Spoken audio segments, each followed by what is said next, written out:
Welcome to another episode of the Dan Lok Show, where we bring you the brightest minds in entrepreneurship and business. Today, I have a very, very special guest. Now, he's the founder of COO Alliance, where I actually send my COO Marcus to learn from, and someone that I have read all his books, right? I read a lot of books, but it's not very often I read all of one person's books, right?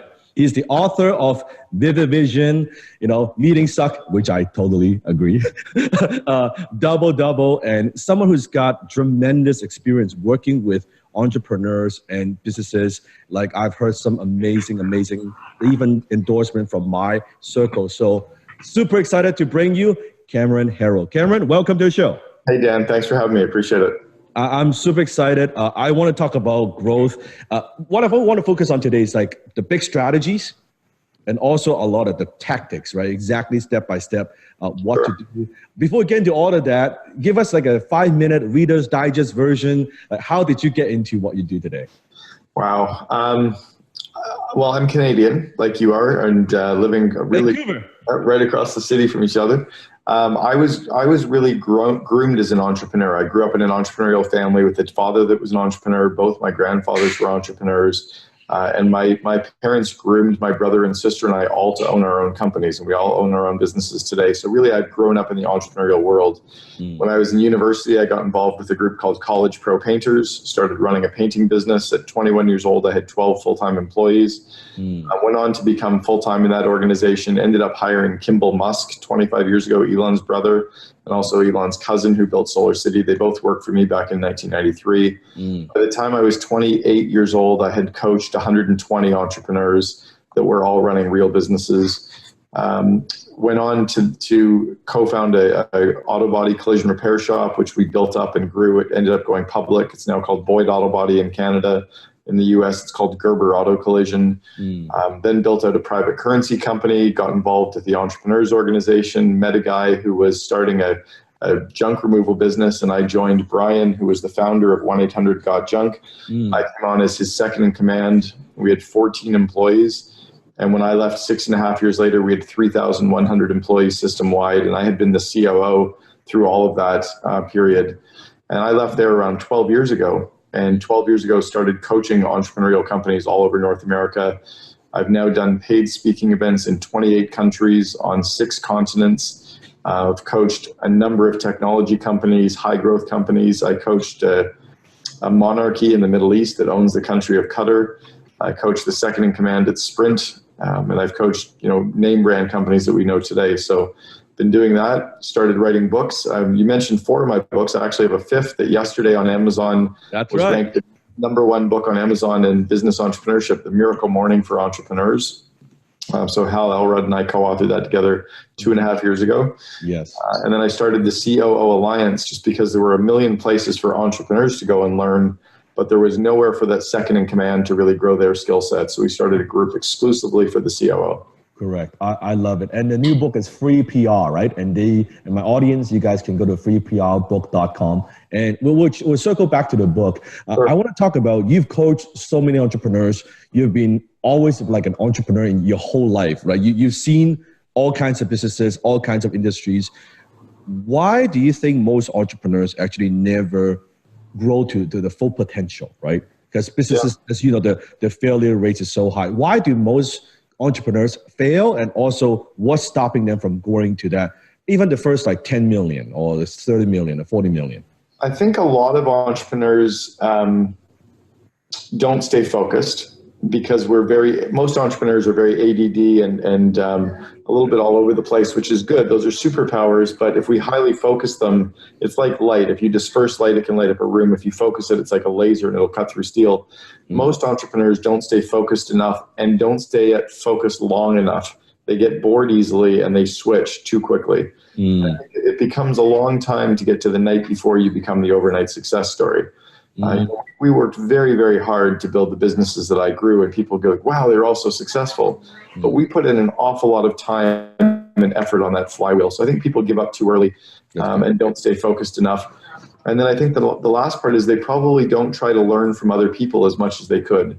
Or if they are learning, they're not putting the best ideas into practice. They're reading a book, but they're not doing what they're reading.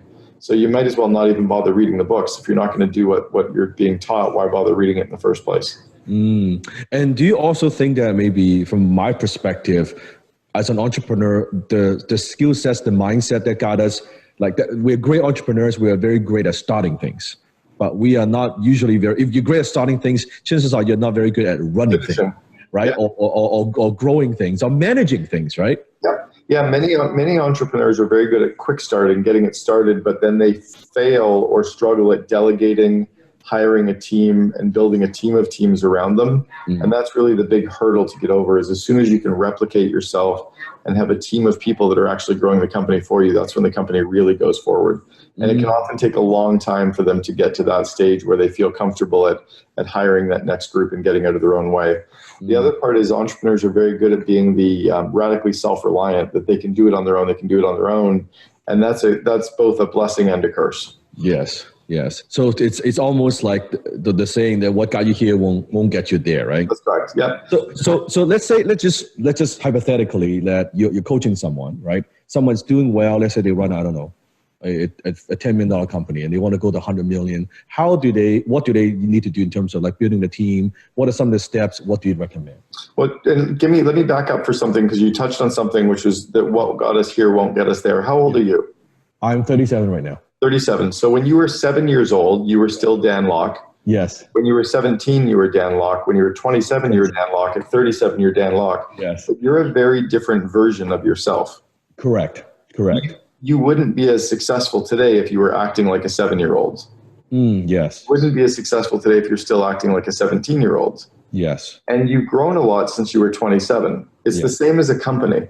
A company needs to evolve and grow and mature. And a lot of entrepreneurial companies never get past what they always did, and they don't progress past that. So I think that's why a lot of them won't scale.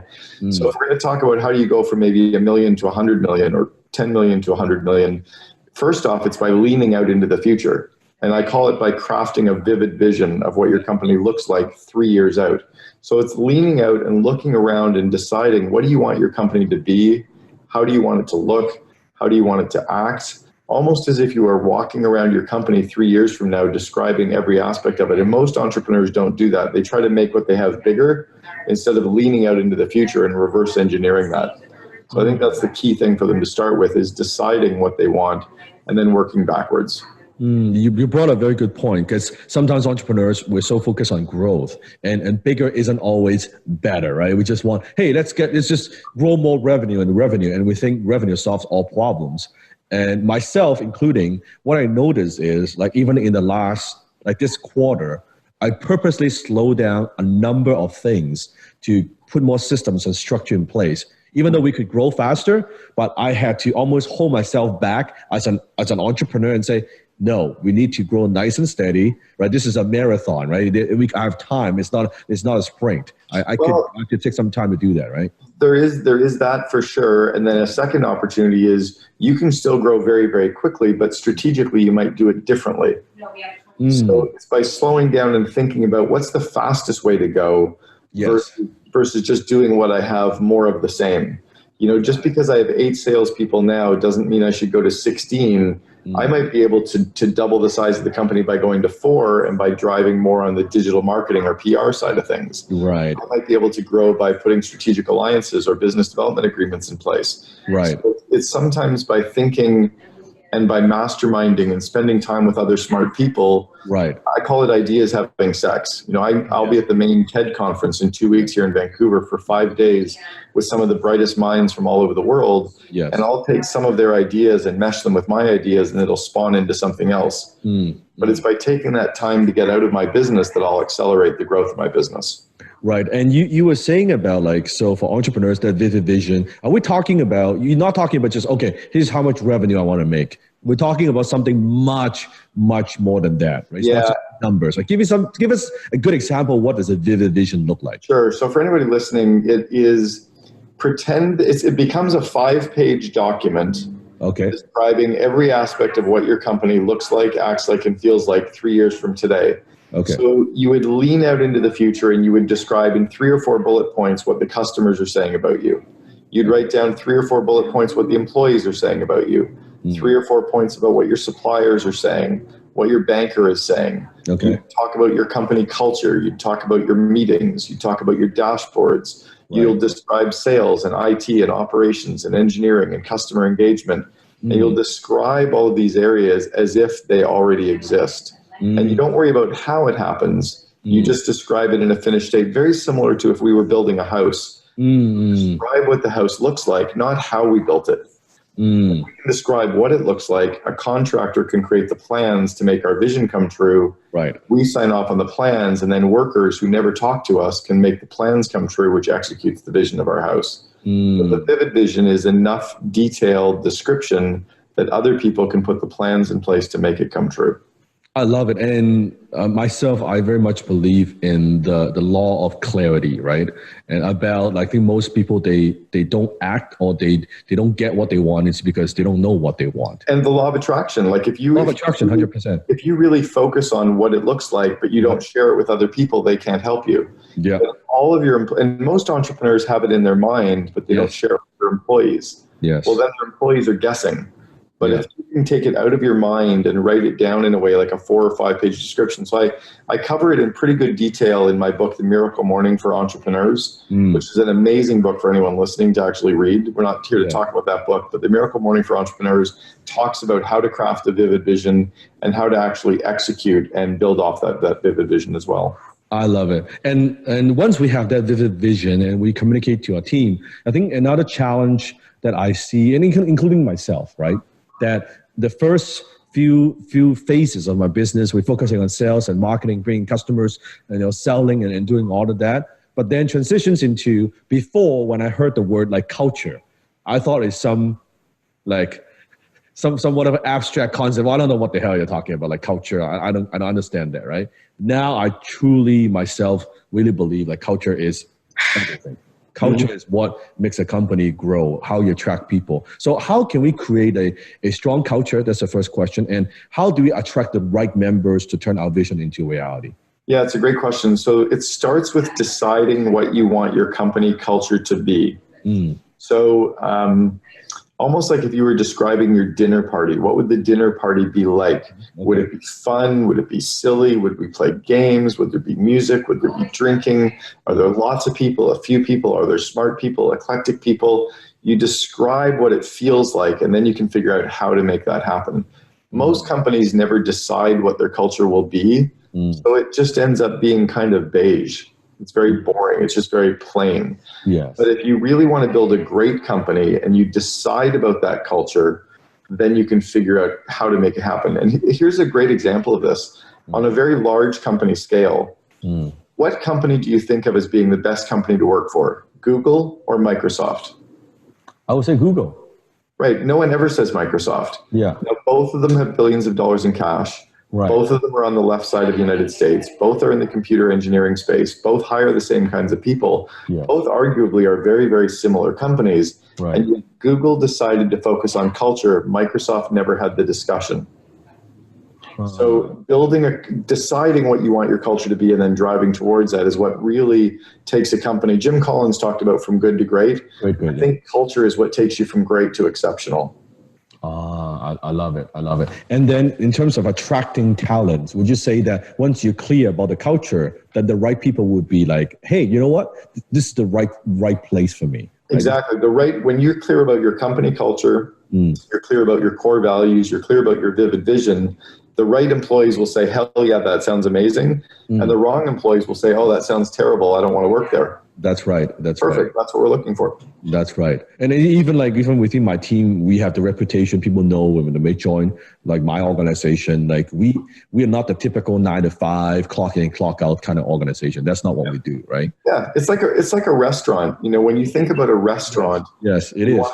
You're going to look at the menu and you're going to look at pictures of the restaurant to decide if you want to go there. Right? If it doesn't feel like the right place and they don't serve the right things, you're not going to go. But if a restaurant didn't show you that, it becomes very boring or very nondescript. Right. I love the Microsoft and Google example. In your opinion, what are some of the companies that have done exceptionally well in terms of creating culture or attracting talents? Let's say besides Google, what are some of the companies that you've seen? I think it's important to look on a very micro level instead of the big company level, because you can look at big companies all over the world and point to Zappos and Amazon and eBay, like great companies technology-wise, Warby Parker, or you can look at big companies and say negatives like Dell or Apple is not a great company culture to work for. I think what you want to do is take it down a level and look on a local level. So what I encourage people to do is to look up in their city the best companies to work for, or the top companies, or the best culture companies, and go and visit some of them. Most of them will actually allow you to come for a tour, or allow you to come in for a visit, and then read about some of the local companies. So I think it's more tangible to think about, the 100-person company and what makes it a great place to work.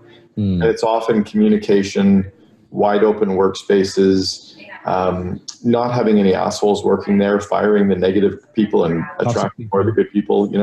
It's that. It's not the perks. It's not the free massages and the free snacks in the. Yeah, that's not what makes a great company culture. What makes a great company culture is more than that. Okay. And then do you see in terms of stages of growth, like from what revenue to revenue is like stage 1, what revenue to revenue stage 2, and the stage 3? It's kind of like if you think about the evolution of a person, there's kind of like that toddler to teenager to adolescent to young adult to senior citizen. Yes, it's true. So companies go through that. I think one of the stages is kind of at the 10 to 50 employee mark. At 10 employees, you're a business, right? You're a real business with moving parts. At 50 employees, you now have people reporting to you that have people reporting to them. There's a layer between you and the frontline staff. That's a defined stage. Yeah. At about 100 employees, you no longer know the name of every employee. Yeah. At about 250 employees, or between 100 and 250, a lot of company politics start coming in. And then from the 250 to 1,000 mark is when you need the matrix decision-making, the real seasoned senior team. And then after the 1,000, you're into, going public or debt financing, equity financing, venture raises. Like you're into a much, much bigger zone of running a company. That makes sense. You're probably in a much more professionally managed business at that point as well. And how do we prevent having the office politics and still stay true to our values and culture and not having those things? You hire people who live the core values and you fire people who break the core values, period. So even though they just like the A player, B player, even though they're high performers, they have the skills, it doesn't fit the culture. They create a lot of drama. They're toxic. They're gone. Yeah, you have to get rid of the A players that are assholes. A classic example is Travis Selnick, who is at Uber. He's a very, very strong CEO. That the founder, who's from Calgary, Garrett Camp, was the founder of Uber. Garrett hired his best friend to come in as CEO. Right. And at some point, Travis's asshole factor kicked in too high, and it didn't matter how strong he was. His cultural fit got him pushed away. So you have to get rid of those people sooner. You have to look for, they're almost like a cancer inside of your body. If the doctor told you had a cancerous tumor, you'd get rid of it. If you have a cancerous tumor inside of your company, you have to get rid of that as well. I'm also curious, like, let's say, how do you work with like COOs? How do you coach COO differently compared to like CEOs? What makes a good COO? Well, a good CEO, a good entrepreneurial CEO is someone very good at vision, very good at culture, very good at delegation, and very good at growing people. The good COO is someone who's very good at operations, execution, the management of the numbers, very good at putting systems and processes and teams of people in place, and who's very good at kind of coordinating and organizing the chaos. So the entrepreneur is kind of vision and culture. The operations person is who gets it done. It's like the entrepreneur, it's CEO is good at creating chaos, and then the CEO is good at cleaning up the mess, right? as long as the trust between them is high, and as long as their communication is strong, they're really powerful together. Right. So it's kind of like the CEO is the kind of the integrator, correct? Correct. The visionary and integrator from EOS Traction, exactly. And how do we know that we have the right COO, or where can we find the right COO? So what I look for in looking for a COO is, first, culturally, do they fit with the company and me as a CEO? Okay. Secondly, do they have the skill set to do what needs to get done, right? Have they done it before? Third, are they aligned with the the vision of where we're going with the organization, and are they prepared to kind of roll up their sleeves and build it with us? So you want someone who's done it already, which means they need to come in and kind of roll up their sleeves and get dirty. So are you saying, let's say a company going from 100 to 100 and 250 people, we want someone who has led a team of 250 people, who's managed 250 people, and bring that person on? More, I would rather have someone who's already been with companies that have gone from 100 to 250 a couple of times. So they've been through where we're going. It's kind of like, if I was going to go on a hike with you, I would want to go on a hike that you have done before, so I know that I can follow you. Not that you're good at hiking, but that you've done this specific hike. And does it have to be the same industry? No, it doesn't have to be the same industry, but if it's in a very engineering or technically focused, it's very, very powerful to have a COO who has that industry background for sure.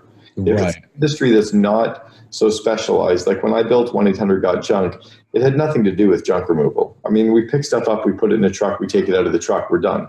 It was everything. It was about customer service and brand and culture and growth and execution and multi-unit operations. It wasn't about junk removal. So if you thought the industry was about junk, you were wrong. Yes. And when you first joined 1-800-GOT-JUNK, what are some of the things that you did, like for the first? Well, there were three core things that I started to do in the first 2 or 3 months. One was to raise our prices by 40% because they were priced too low that we couldn't make money, nor could we build a really strong brand around it. Okay. Number 2 was to turn our company into a little bit more than a business, a little bit less than a religion, to be in that zone of a cult, to truly create an amazing culture so we could attract customers and employees. Talk to us a little bit about that. Can you expand on that a bit? Well, so I realized that to grow a company rapidly, you have to be able to attract people quickly, and you have to be able to attract customers quickly. And if you're like a magnet for that, it gets easy. So you create a culture from very, very early stage, and you kind of grow from there. So even at the pinnacle of our growth, we were competing against Intrawest, Lululemon, and Vancouver Olympics. Huge companies, yeah. Yeah, well, and Vancouver Olympics. Like we were competing against but we were winning all the time because we had such a strong culture as well, right? So we could compete. And then the third was PR, was how do you leverage generating free publicity so that you get more and more publicity about your brand, which is much cheaper than advertising. And if we can be in the press, you're always in the press. So we landed 5,200 stories about our company in 6 years. Talk to us a little bit about that, because that kind of ties in with the new book, right? Sure.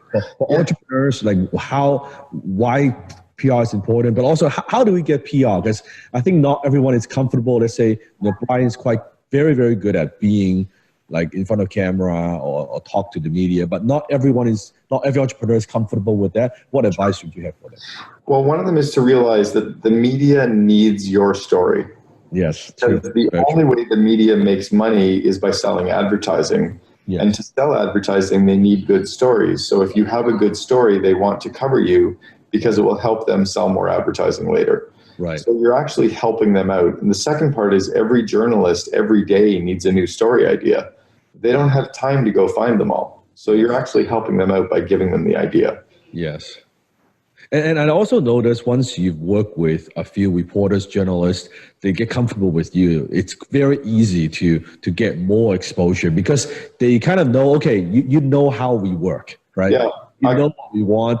They prefer work with you, not work with some newbies, right? Well, and I also call it laddering up the media, that the more media attention you get, the more media attention you'll continue to get. It builds your credibility. It builds the trust that you'll be a good resource for them.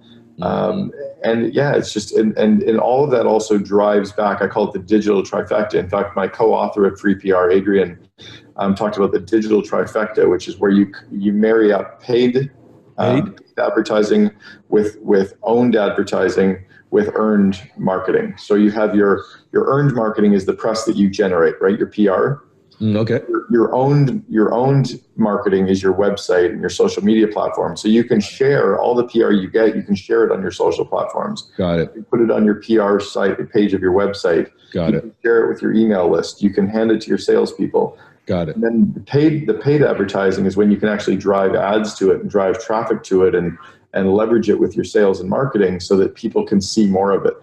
But if you think that just being on Oprah is going to drive a path to your door, it won't. But by driving marketing to it and telling people about it and linking to your website, that's where the real powerful, aspect comes. So it's strategically landing PR is very, very powerful. So then basically, let's see if I get this right. So what you're saying is with the PR, with the earned PR, we're not necessarily thinking about getting direct business from PR, but once we have that, we can go back to our own channel, our own social media saying, hey, I've been featured on these outlets. I've been featured in this newspaper or article or magazine, right? So you're recycling your everything that you do. Yeah, so I'll give you an example. So I will take the episode from the Dan Lok show, and everyone listening will probably go buy the book Free PR on Amazon. They might buy the book Miracle Morning for Entrepreneurs on Amazon. That'll be great. Yes. And I'll take the episode once it's live. Yes. I'll put it on my website. Yes. On my press area. Right. I'll probably, if it's a really good cut, I'll send a copy of it to all the speakers bureaus so they can see it. Right. I'll send it to all my employees. Yes. Everyone will be excited. And then I'll put it on Facebook 3 times over the next 3 months. I'll put it on LinkedIn 5 times over the next 3 months. I'll share it on Twitter. So all of the sudden, all of the people are seeing all of this. So there's a lot more leverage that comes from just being on the show. And then once it's on my Cameron Herold page or the COO Alliance page on Facebook, I can boost that with some advertising dollars to get even more views. I love it. So now I have paid media, earned media, and owned media, and they all work as that trifecta. I love it. I love the framework. That's pretty much what we do within companies. But I love how you break it down and the way you structure it. I love that aspect. Let's say if I was to send my COO and get training from you, how would you coach any COO? How do you help them to help the CEO be able to add more value? It depends on the size of the company. So I actually coach companies directly, where I do one-on-one or group coaching directly with companies. Nice. And the second is the COO Alliance, where we have a network of COOs and they all come and meet with each other and mastermind and work together. Nice. And then thirdly, we're launching the COO Alliance City Forums, and we're actually launching the COO Alliance in 30 cities over the next 3 years. Right. So they'll be able to meet just in their normal market. So we'll be having groups just in Vancouver, just in Toronto, just in New York, just in Boston, etc. Or we have the national program, which takes place in Scottsdale and Vancouver. So there's a couple different programs. We can link to that in the notes as well on the COO Alliance. I love it. I love it. Even it's in Vancouver, even better. It's perfect for us. This is awesome. I also want to ask you about, so with entrepreneurs, their growth, do you see that sometimes as an entrepreneur, as a COO, where in some way the company outgrew their capabilities, right? That now it's getting so big, the entrepreneur is like, yeah, I don't know if I could actually handle this, right? So it's interesting. I was speaking with Clave Mask, who is the founder of Infusionsoft. We're in a mastermind group together, and we were saying that it's really hard for a senior employee to go through 2 doubles in revenue. So if your company is 4 million, it's really hard for them to go from 8 to 16 million. Most people can't get past 16. Or if you're at 2 million, they can't get past 4 to 8. They can't get past 8 million. We thought that was an interesting number, 2 doubles. We both agreed on that number. And then I was reading Ben Horowitz's book, The Hard Thing About Hard Things. I'll be speaking to him at the TED conference in 2 weeks. He said that in his book, you can only go through 1 triple in revenue. So you can only go from 2 million to 6 million, or from 3 million to 9, which is about the same as 2 doubles. Right. So the only way for someone to really stay in their role through that much of a trajectory as a manager is if they keep working on their skills and growing their capacity. So that again is a great reason for why we grew the COO Alliance, is if you grow your second in command, your company will grow. But if only the entrepreneur is growing, then you're going to be stagnant because your team isn't keeping up with you. So then as a leader, as a CEO, how do I make sure that I am working on the right skill sets? How do I know I'm working on the right thing so that I can also lead the team and keep up with the pace? A couple things. One is by being very clear on what you're building, so you know what's coming and you know how to get better at that. Okay. Clear on your vision. Second thing is by being okay with your vulnerabilities and saying, you know what, I suck at this. I don't know how to do it. Yes. Third is recognizing that if we're the smartest person in the room, we're in the wrong room. Yes. Right. So we need to get ourselves into other rooms with a number of other smart people and learn from them and share what we know, but also benefit from what they know. So I'm a member of 4 different mastermind groups. Wow. I spend time at the Genius Network. I'm at War Room next week. I'm going to the TED conference in 2 weeks. And then I was in strategic coach. I go to baby bathwater. Like I've been in I've gone to 5 years of mastermind talks. So I'm very plugged into an entrepreneurial network and ecosystem that I keep learning from and I keep helping. So if I need help with something, I can learn from them. And I think that's key, is to plug yourself into the other groups and keep learning from them. I'm so glad you brought this up, because one of the things myself with like this year, I've crafted out a lot of time where, I joined YPO. I also then joining EO based on Brian's suggestion, and just craft out at least 20% of my time out there meeting, learning, mingling, networking, masterminding with other entrepreneurs to just get a different perspective and how they have grown their companies, right? It's just being in my own little shell, right? And then the second part to that, and that's amazing. YPO and EO are going to be huge for you. Yeah. The second part of that is, how do we make sure that we grow our people? Yes. The more that we grow our teams, the more we grow our leadership team, the more that they grow their managers, the faster our company will grow. Yes. But if the CEO is the only one growing, then you're still stagnant at that next level. Yes. So what do I need to do then? How do I make sure that my people are growing as well? How do I make sure they're learning from the right people? Because they're not in necessarily in those organizations with me, but what kind of training, what should I get them involved with? It depends on where you're going, and then you reverse engineer the delta. So it's wherever they're deficient on where you're going. So It might be coaching, it might be situational leadership, it might be specific skills related to their business area. I usually like making sure that they're in some kind of a trade association that they can learn from. So if they're marketers, they're in marketers, they're COs, or in a CO alliance. Getting them to read some of the right books, having a monthly book club, reading a book together and talking about it, engaging in coaching. But really focusing on a day-to-day basis, almost like flipping the org chart upside down, where instead of telling them what to do, the CEO is at the bottom supporting the VPs, who are supporting the managers, who are supporting the employees. Yes. And our job is to help them. If we're always helping them, we're helping them grow, we're helping them remove obstacles, they'll grow. Oh, that makes me feel so good, because like even from the transition before, it was always me like telling my team what to do. Now it's kind of reverse. They're telling me what they need, right? They are. That's awesome. So that's good. That means I'm on the right direction, right? Totally in the right track, because if they're telling you what they need, you've got very open trust between you as well, and now you can actually help them with what they need. I love it. One question, very important, is in terms of maybe financing growth, where do you see like a company, when should they bring on outside investors? Should they bring on outside investors? When should they raise capital? It really depends on where you're going, right? If you're building to have an exit in 2 years, you may not want to, or if you're built it really depends on where you're going. So it depends on what your goal is. You could do it without raising. You could do it with. You could go corporate. You could go franchise. You could do acquisitions. You could do debt financing. You could do equity financing. You could bootstrap. You could partner. You could JV. You could license. It just depends on what you're building. And the business model, of course, right? Well, the business model is a strategic decision based on what your goal is. Right. So it's kind of like always goes back to the vision. Really. Yeah. If you don't know if you don't know where you're going, any road will take you there. Yes. Right? So I don't know if you should raise money because I don't know what your goal is. Right. I talked to a CEO that I was coaching this morning, and I said, Lindsay, I need to know, what's our goal? And she said, it has to be a $500 million exit. And I said, okay, if that's the case, then we have to continue to focus on acquisitions. We have to do the equity financing round, and we have to bring in the CFO. But if we're talking $100 million exit versus a $500 million, it's a different decision. So when we're really clear on what the goal is, then we can figure out the strategy and the plan to make that happen. And I sincerely believe that not everyone needs to grow that big, right? Sometimes some people, they want to be a lifestyle entrepreneur. That's perfectly fine, right? Because the price you have to pay to grow that big, right? Well, you can grow huge, but look at WhatsApp. WhatsApp sold for billions of dollars, and they only had 55 employees. Right. Or look at Starbucks. They decided to go public and did corporate locations. Yes. Or look at McDonald's. They did franchises, and then they did public, and then they did real estate company.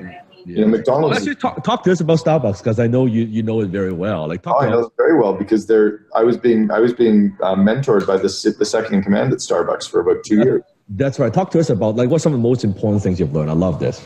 Well, one of the things that they understood was to spend money on advertising didn't make as much sense as opening more locations. So they figured the more locations they would open, you would see the locations on the way to the office, and you would probably stop at one. And all of their locations were on the right-hand side of the road. So from your house to downtown, they were usually on the right-hand side of the road. Yes. Think about where you live and where downtown is, and most of the Starbucks are on the right-hand side of the road. Wow, I love very, that. Very strategic, because you're driving to downtown on the right side of the road. You can stop, get out, get your coffee, get back, and keep driving. Correct. Very strategic, right? I love it. They got away from some of the core basics. So now you go back to a Starbucks, now they call you by name again, but they're trying to reconnect with some of that. But they've lost a little bit of their culture, a little bit of their core. Because they've gotten so big, right? They're so big. Yeah, they're 12,000 locations, right? Yeah, so. That's amazing. And with Starbucks, when you were learning from the second commander, I mean, that kind of growth and that kind of no one's ever done it. Have you seen the operations in terms of the training or the culture? What's some things that stood out for you? Yeah, I have a physical copy of their training material. So good. Really good. They obsessed about, I'll give you one thing that they obsess about. At the senior leadership team level, every quarter, they train their employees on situational leadership. Situational leadership is the core of what the book, The 1 Minute Manager, is based on. And every quarter, they keep giving you more skills around leading your team and adapting your style to lead better.